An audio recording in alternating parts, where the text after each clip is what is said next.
అందుకని మన అభిప్రాయాలలో తెలుసున్న జ్ఞానంలో ఇవాళ పొద్దున్న అదే కదా అతను చెప్పారు, జీవించట్లేదు మనం. జ్ఞానం ఒక ఎత్తు, జీవించేది వేరేగా ఉంటుంది. వాడి జ్ఞానం ఎలాగవుతాడండి? ఎంత చదివినా డబ్బు డబ్బు డబ్బు డబ్బు డబ్బు ఎలా వస్తుంది? బతికున్న వాళ్ళని నెగ్లెక్ట్ చేస్తాం, డబ్బులు వచ్చేయాలి. ఈ బాడీకి మాత్రం అన్ని.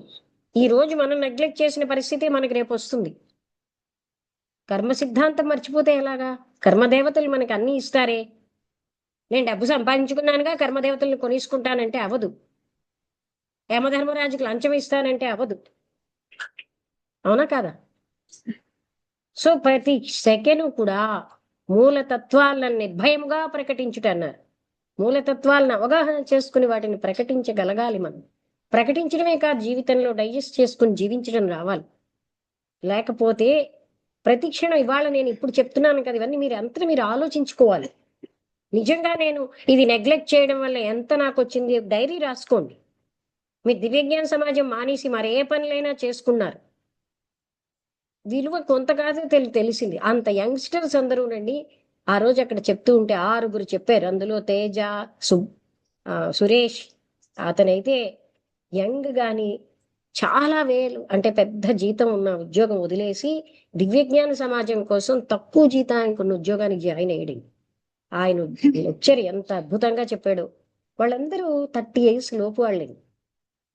మరి ఎక్కడి నుంచి వచ్చిందండి? Highly educated.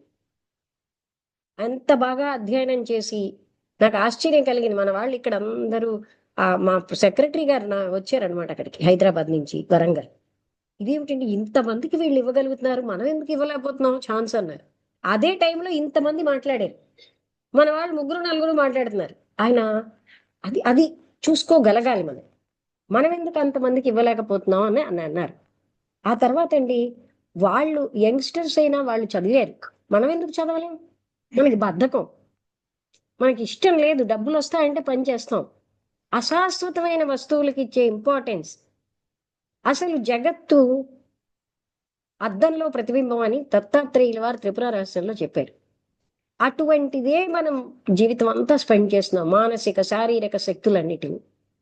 ఏది సత్యమో అది మనస్సుకు అగోచరం అయినంత మాత్రంలో లేదని చెప్పలేమే. అది అన్నిటికీ మూలమై ఉంది. మనస్సుతో పట్టుకోలేను అంటే లేదని కొట్టిపారీగలమా? మనస్సుకు అందదది. అన్ని మనసుతో పట్టుకుంటున్నాను, అది నేను పట్టుకోవాలి, లేకపోతే లేదంటాను అంటే అను. ఎవడికి కావాలి? అంతేనా? నేను లేదంటానంటే ఎవడికి ఎవరు మిమ్మల్ని వచ్చి బతిమాలుతారు? ఆ ఆ రైపన్నెస్ వచ్చి ఆ పరిపక్వత వచ్చే వరకు మీరు లేదు లేదనే బతకండి. అశాశ్వతమైన వస్తువులే ముఖ్యం ముఖ్యం అని బతకండి. ఆ ధైర్యంతోటైనా ఉండండి. ఒక రోజు రియలైజ్ చేస్తారు. లేకపోతే ఇది రియలైజ్ చేయరు, అది రియలైజ్ చేయరు. ఏదైనా ధైర్యంగా చేస్తే వెంటనే మారతాం. మీకు అర్థమైందా నేను అన్నది? అప్పుడు కూడా ఇలాగా తెలియకుండా చేస్తూ అలాంటి పద్ధతి వదిలేండి. అప్పుడు మన మనస్సుకి ఒక పాఠం వస్తుంది. నా జీవితంలో నేను అన్ని ఎక్స్పెరిమెంట్ చేశాను, ఇప్పటికీ చేస్తున్నాను. ఇంకొకరి మాటలు ఎందుకు? సెకండ్ హ్యాండ్ నాలెడ్జ్ ఎందుకు? ఫస్ట్ హ్యాండ్ నాలెడ్జ్ మనం అనుభవించవచ్చు కదా. నేను విజయనగరము దివ్యజ్ఞాన సమాజానికి కొన్ని సంవత్సరాలు వెళ్ళాను. వెళ్ళగలిగి మానేశాను అనుకోండి, మరో 3 రోజులు 3 సార్లు నేను వెళ్ళలేకపోయే పరిస్థితి వచ్చింది. వెళ్ళగలిగి మానేసాను. నా ఆత్మకు తెలుసు కదా, నా లోపల లోపల ఆత్మ అంటే అంతర్గతమైన మనస్సుకి మనకి తెలుస్తుంది మనం వెళ్ళగలం. కొంచెమే బాగులేదు, మానేశాను అనుకోండి. అలాంటివి ఎందుకంటే అక్కడెక్కడో లేడు, ఇక్కడే ఉన్నాడు. పరమ గురువులు, మహాత్ములు, దైవం ప్రతీది చూస్తున్నారండి. మనకంటే అఖండమైన తెలివితేటలతో అక్కడ మనం మోసాలు పనికిరావు. ఎంత నిజాయితీగా ఉంటే అంత ముందుకు వెళ్ళగలం.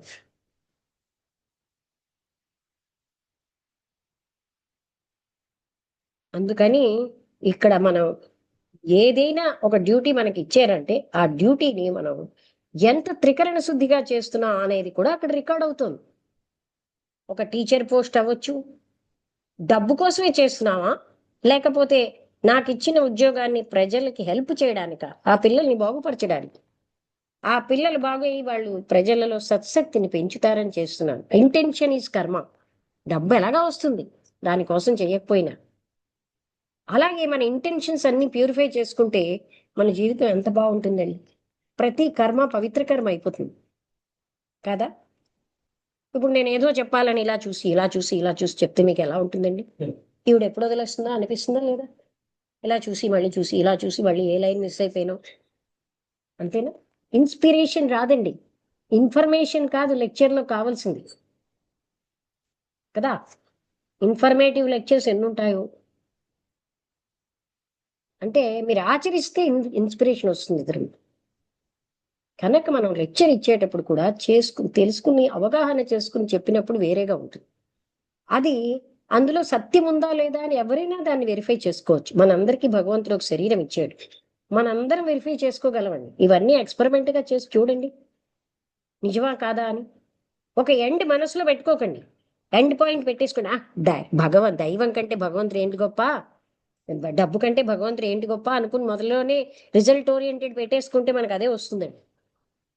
ప్రీ డిటర్మిన్డ్ అభిప్రాయం లేకుండా మనం చూడాలి ఏదైనా, ముందే ఏర్పరచుకుని చూస్తే అదే గోల్ వస్తుంది మనకి.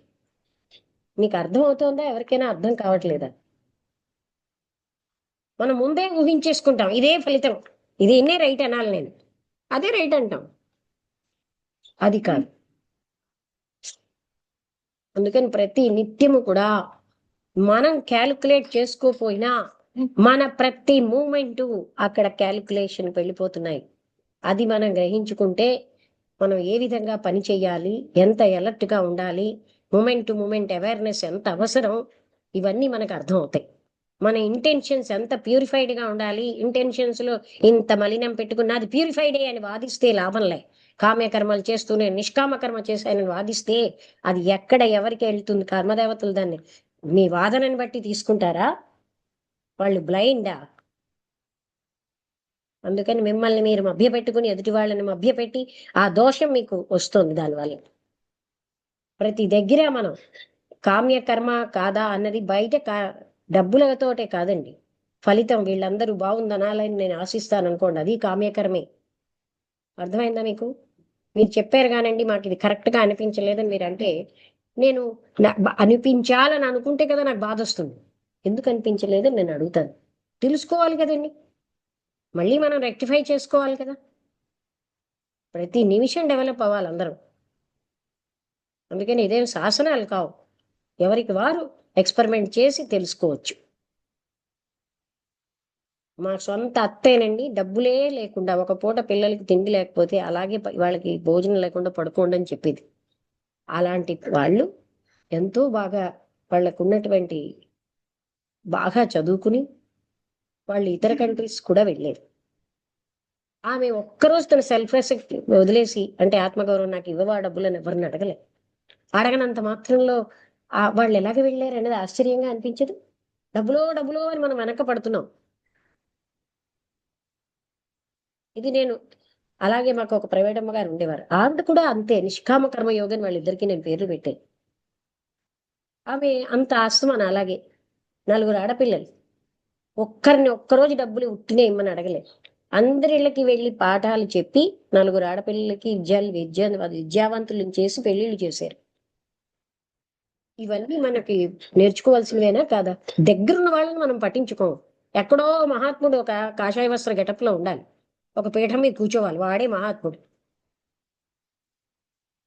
అందుకని అండి మనం ప్రతి నిత్యము కూడా మన అదృష్టానికి ఇంకొకడెవడో కారణం కాదు, మన జ్ఞానానికి మరెవడో కారణం కాదు, మన దురదృష్టానికి ఇంకెవడో. అదృష్టం అంటే డబ్బులు ఉండడం కాదండి, హృదయంలో తృప్తిని ఇచ్చేటటువంటిది, నిరంతరం కూడా ఆనందంగా ఉండగలిగేటటువంటి జ్ఞానమే పెద్ద ఆస్తి. అందుకే నహి జ్ఞానేన సదృశం నహి ధనేన సదృశం అనలేదు కృష్ణుడు భగవద్గీతలో. నహి జ్ఞానేన సదృశం పవిత్రమిహ విద్యతే అన్నాడు. జ్ఞానంతో సరిసమానమైన పవిత్రమైనది లేదన్నాడు తప్ప ధనంతో సరిసమానమైన పవిత్రమైనది లేదని అనలేదే. అయినా మనం ధనాన్ని పట్టుకు వెళ్లాడుతాం. ధనం మనని జ్ఞానవంతుల్ని చేసేస్తుంది, ధనం మనని మరొక లోకానికి తీసుకెళ్లిపోతుంది, ధనం మనకి స్వర్గంలో సీటుని రిజర్వేషన్ చేసేస్తుంది. ఇవ్వండి మన అభిప్రాయాలు. ఇక్కడ సుఖాలు చాలక చనిపోయాక కూడా స్వర్గంలో సుఖాలకు రిజర్వేషన్, పుణ్యం పుణ్యం అంటూ ఒక టెంప్టేషన్ పెట్టారు. నువ్వు ఈ పని చేయి, పుణ్యం వస్తుంది. నలుగురిని నువ్వు మట్టిసేనా మొట్టమొదటి వెళ్ళి స్నానం చేశాయి పుష్కరాల్లో, పుణ్యం. ఎంత రాంగ్గా చెప్పబడుతోంది చెప్పండి. మనకి వివేకం కోల్పోతున్నాం. మట్టిసేనా నేను వెళ్ళిపోవాలి, నాకు పుణ్యం వచ్చేయాలి, వాళ్ళకి కాదు. ఎంత పరభావం. తెలుసున్న వాళ్ళు అలాగే చేస్తారు, అంత జ్ఞానం వదిలేస్తారు. ఏమిటి పుణ్యం? గట్టిగా అడిగితే పుణ్యం ఏమిటి? వైరాగ్యాన్ని మించిన పుణ్యం ఏముందండి? ఇవన్నీ అశాశ్వతం అని తెలుసుకున్న వ్యక్తి ఎంత ఆనందంగా ఉంటాడు.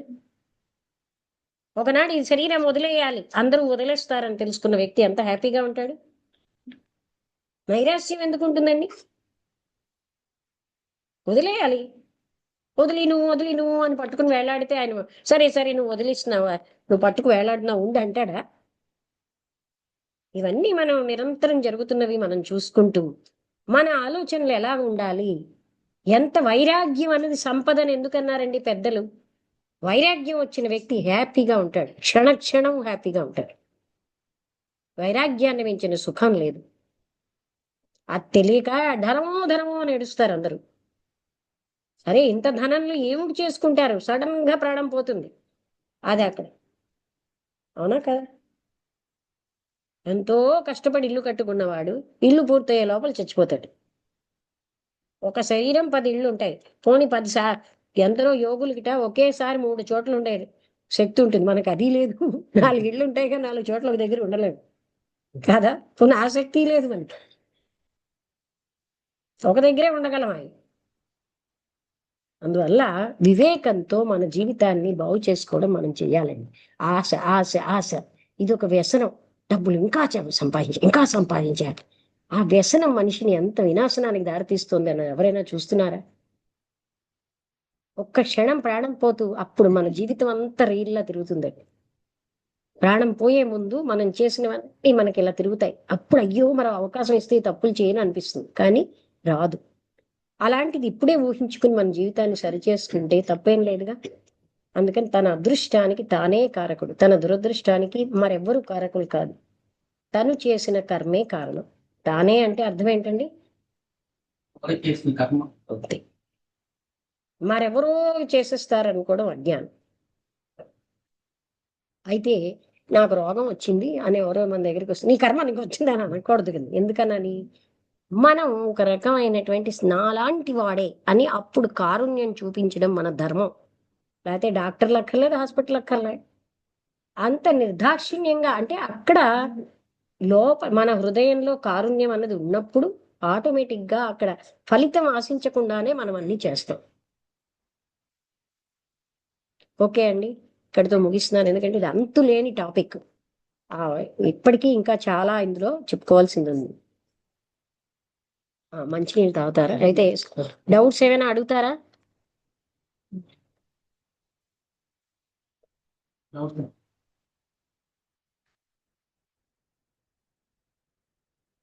ఎవరైనా ఏమైనా చెప్తారా?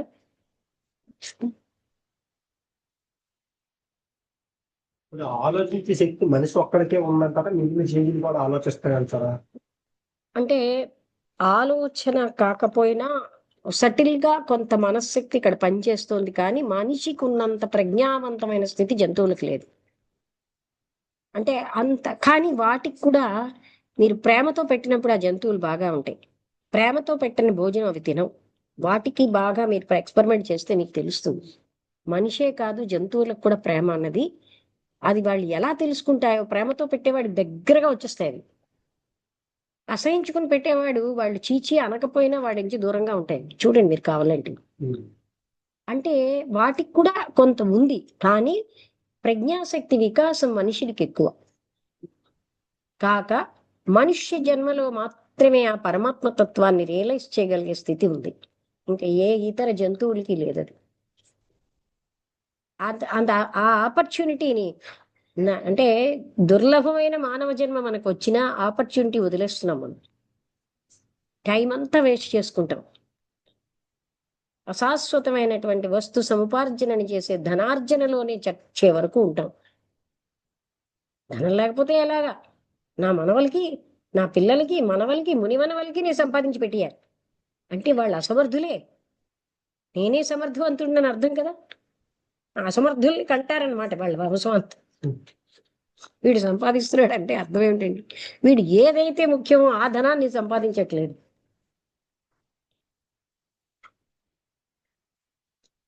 అంటే ఇది ఒక వ్యసనం అండి. మనస్సుకి ఒక వ్యసనం అయిపోయింది. సెక్యూరిటీ ఫీల్ అవుతారు కదా, సెక్యూరిటీ ఇవ్వటం రియాలిటీ తెలిసాక అందులో సెక్యూరిటీ ఫీల్ ఎవరు?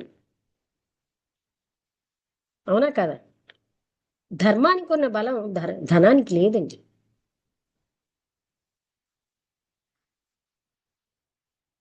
ఇప్పుడు ఎంత లంచగొండైనా రైటియస్ గా ఉన్న వాడి దగ్గర భయపడుతూనే ఉంటాడు కదా. తాత్కాలికంగా జయిస్తాడు కానీ ఎప్పుడు అధర్మం జయించదు కదండి. ఇవన్నీ మనం చూస్తాం కానీ మళ్ళీ మనం పడిపోతాం మాయలో. నాకేమో నారాయణ ఆ వడ్లపూడేనా అది, ఆ వెంకటరమణమూర్తి వాడపల్లి ఆశ్చర్యం కలిగింది. ఇంత వివేక జ్ఞానం ఉన్న నారాయణ ఏమిటి అంటే, అందరూ వెళ్తున్నారు, నేనా ఛాన్స్ కోల్పోతానేమో టెంప్టేషన్ వస్తుందండి మనుషులకి. అప్పుడు జ్ఞానం వాడాలంటే అతన్ని అవమానిస్తున్నానని కాదు, అంటే టెంప్టేషన్ వచ్చేస్తుంది. అమ్మో ఇంతమంది వెళ్ళిపోతున్నారే, నాకేంటో కోల్పోతానేమో, ఎందుకైనా మంచిది మాట నేను వెళ్ళిపోతే మంచిది, ఆ వచ్చే పుణ్యం ఏదో నాకు కూడా వచ్చేయాలి, ఆ కోరికలేవో నాకు కూడా నెరవేరిపోవాలి, ఇలాంటి టెంప్టేషన్. అందుకనే కృష్ణమూర్తి గారు at the feet of the master అనే పుస్తకంలో 1000 మంది చేశారనో ఏదో ఒక మహద్గ్రంథంలో చెప్పబడిందనో ఒక పాయింట్ మీరు పాటించకండి, అది మీకు రైట్ అనిపిస్తే చెయ్యండి అన్నారు. ఇది ఏనాడు మనం మనకున్న వివేకాన్ని మనం జాగ్రత్తగా ఉపయోగించుకోవాలి. దైవాన్ని వెడగదీయడం ఏంటండి? అందులో అక్కడ ఉన్న ఆ స్థలానిక మనం వెయిటిస్తున్నాం వెంకటరమణమూర్తికా అంటే అంతైతే ఆ వాడపల్లినే పూజించాలే, కణ కణానికి రేడు వెళ్ళి పూజ చేస్తే వెంకటరమణమూర్తి ఎక్కడైనా ఒకటే కాదా. కొందరు మూర్ఖత్వం ఉంటే హౌ వీఆర్ టెంప్టెడ్, అది నేను అన్నది. తను లైట్ గా తీసుకుంటాడు కనుక నేను చెప్తున్నాను. అంటే ఈవెన్ నేనైనా అలా టెంప్ట్ అయ్యాను అనుకోండి, ఆలోచిస్తాం కదా మనం, ఏదో మిస్ అయిపోతున్నాం, ఏదో మిస్ అయిపోతున్నాం. ఏమిటి మిస్ అయిపోతాం అండి? మనకి రావాల్సింది ఎవ్వరు తప్పించలేరు, ఎవ్వరు తప్పించలేరు. మంచి తప్పించలేరు, చెడు తప్పించలేరు. Okay, any doubt? శ్యామల ఏమైనా మాట్లాడతావా?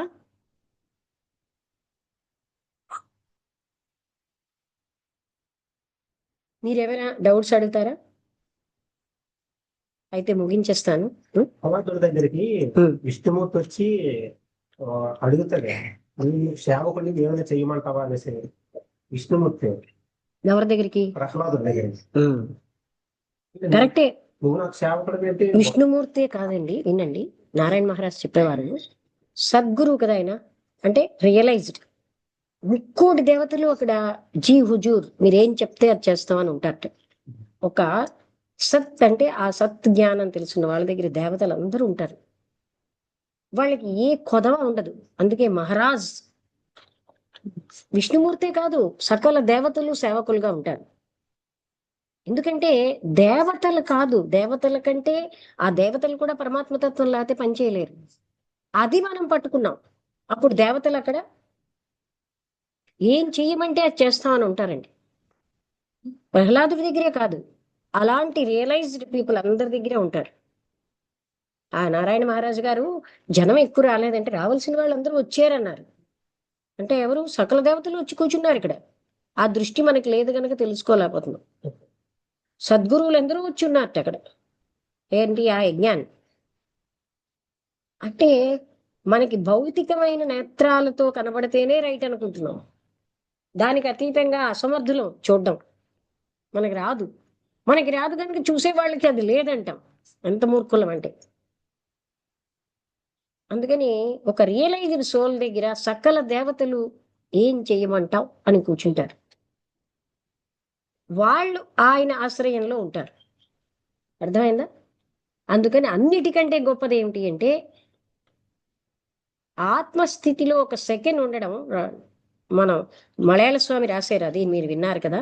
రామస్వామి స్వామీజీ చెప్పేవారు, కోటి తీర్థాలు సేవించిన ఫలితం వస్తుందని, ఒక సెకండ్ ఆత్మస్థితిలో ఉండడం కోటి పూజలు చేసిన ఫలితం వస్తుందని,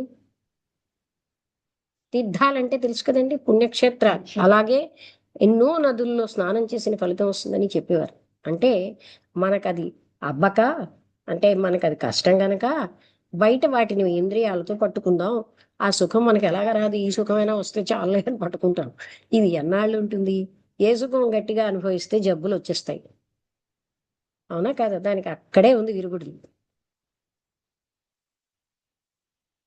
అందుకని రాంగ్ అడ్రస్కి వెళ్తే ఏమిటవుతుందో మనకు తెలియదా చెప్పండి? మనం చేసేది రాంగ్ అడ్రస్. సుఖం రాంగ్ అడ్రస్కి వెళ్ళిపోతున్నాం. ఇంద్రియాలతోటే వస్తుంది, మనసుతోటే వస్తుందని రాంగ్ అడ్రస్కి వెళ్ళిపోతున్నాం.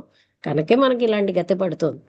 అదే రైట్ అడ్రస్కి వెళ్తే, మనస్సు నీకేం తెలియదు, నువ్వు ఊరుకో, ఇంద్రియాలకేం తెలియదని వాటిని అవి మనం చెప్పేటట్టు మాట వినేటట్టు చేసుకుంటే అప్పుడు మనం రైట్ అడ్రస్కి వెళ్తాం. ఆ భగవంతుడి యొక్క ఆ పరమానందంలో అది కోరితే వచ్చేది కాదు. అదే నిన్నటి topic, desire for bliss. Bliss అంటే పరమానందం యొక్క కోరిక. ఒకతను అదే అంటాడు నిన్న నేను మాట్లాడిన టాపిక్. ఓకే అండి, మనం కొంచెం ఆపేస్తున్నాను. శ్యామల ముగించేస్తున్నాను.